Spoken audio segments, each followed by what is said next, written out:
Hi, John Economaki here from Bridge City Toolworks. Today I'd like to share with you version 2 of the Chopstick Master. This device allows young and old to make a beautiful pair of handcrafted chopsticks in about 15 minutes, and it's just the most fun thing we've ever invented. As you can see, it comes in a beautiful box. The individual components include the base unit. This is the red arm for making chopsticks with a 5mm tip diameter. This is the axle for the arm, 2 acrylic wedges, pivoting depth sled, depth stop, bench hook, 2 Allen wrenches, manual, sandpaper, chopstick oil, HP8 mini block plane with depth skids, pencil, honing guide, 10 pair of chopstick blanks and 6 species of woods, and 10 chopstick bags. So let's get started. To begin, the most important thing is setting the proper depth of the iron for making the chopstick blanks. And we do that by adjusting the iron protrusion with this knob in the back of the plane. Now this plane also has an adjustable mouth, as you can see, that moves back and forth. What I like to do when I'm setting this up is close the mouth so that it just barely touches the iron, and then take my finger and I just want to slightly feel that edge protrusion. It shouldn't be like a big giant speed bump. You should just barely feel it. Now this feels really good. Now, what is the proper mouth opening? You want the mouth to be about 2 thicknesses of the shaving you're going to take. In other words, you need some gap in there so that the shaving can come up through the top of the plane. And so this feels pretty good. So let's just leave that at that.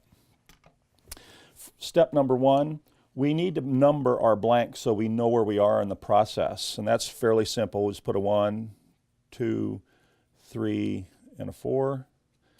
And you would repeat that on both blanks. Next, we're going to put side 1 up. With both knobs set to setting 1, you set the blank in the unit kitty corner, and you'll notice that there's a small pin right here that will trap the blank. The reason for that pin is every once in a while you'll get grain that is reversed, and we will need to turn the plane backwards and cut this way, and that prevents the plane blank from coming off the jig. Then you take the acrylic wedges, slide them in, and you're going to create a slight S-curve in the blank. And the reason for that, and make sure it's down all the way, the reason for that is it allows us to use the entire width of the iron, so we're not just dulling a little 7mm strip right down the center of the iron. The blank size, if you want to make your own, is 7mm square by 270mm in length. Okay, next we put the plane on the plane body so that the pivoting depth sled is trapped in the fixture, and we just push. Now there's lots of techniques on planing. I've seen people do this. I've seen people do a more soulful approach where they can just actually feel each shaving come off. And my response is, why not enjoy the process? You're not in a hurry. So I'm just going to continue to cut. Now you'll notice it's cutting more down at the end than it is at the top. And that's because we're creating a taper. And you're just going to continue to cut until the plane no longer is cutting. And you'll feel, now, feel that? It's not cutting. So we're done. Every once in a while you're going to want to clean out the mouth. Next, pop the blank out, take the wedges out, rotate to side 2. By the way, each side gets successively easier because we're moving less wood. Put the wedges back in.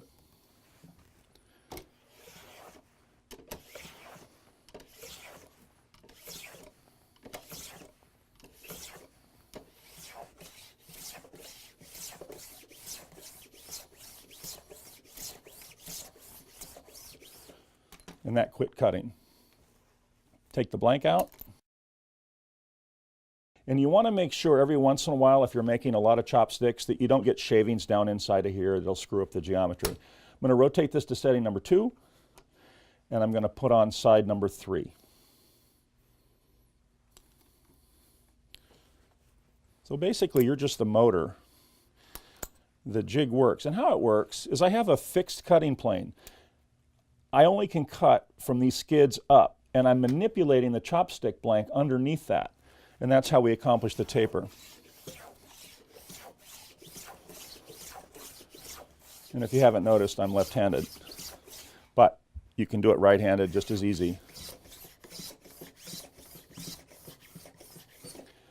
Now that quit cutting. Now I'm going to go to side number 4.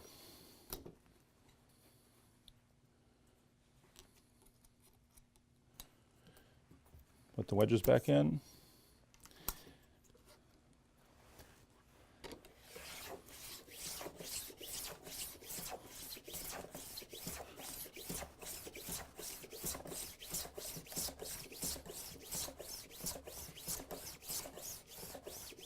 And that quit cutting. By the way, a lot of people like to save these shavings. You can pack Christmas ornaments, glass objects. So you might not want to throw those away. Okay, now we have a basic chopstick blank, which is square on one end and much smaller square on the other end. And that's approximately 5 millimeters. Now, this would not be a very enjoyable experience eating with a square-bladed chopstick like this, so we're going to put the corner down in the fixture. And if you're careful, you can do this without holding it, but I find that being able to hook my thumb back here and starting about 2/3 of the way back, we're going to turn that end into an octagon. Again, you'll feel the plane quit cutting. It just feels like it's sliding back and forth, not cutting. Rotate it again.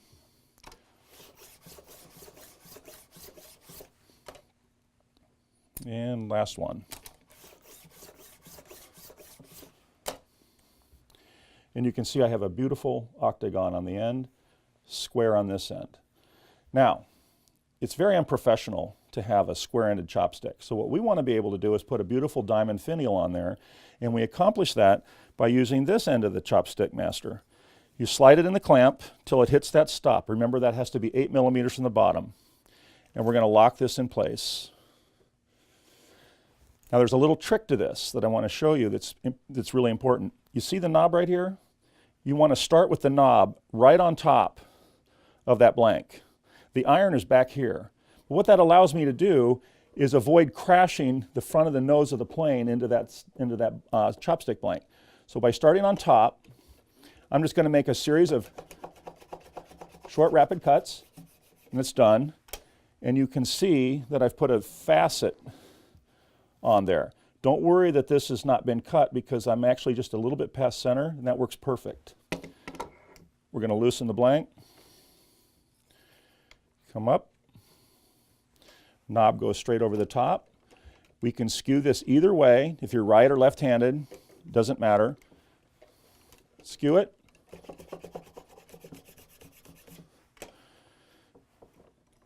And at that point, you can see that I have that. Now, you may want to be able to move your chopstick blank up and just use a 2/2 finial, which is also cool looking. Rotate it, lock it, knob on top.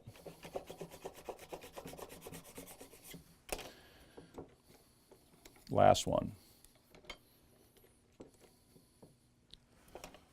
By the way, if you're doing this on a kitchen counter, if you put a newspaper down first, you can make your chopsticks. Say you're having a dinner party, people make their chopsticks, you just roll the newspaper up and your mess goes into the garbage. Now this is unbelievable, but this is absolutely perfect. That can't be made any better than what you see here. That is a beautiful diamond finial. Now the second to the last thing is the Chopstick Master comes with a little piece of 400 grit. The only part of this chopstick blank that the plane did not cut are these 4 corners from about the end to here. And if you just soften those a little bit,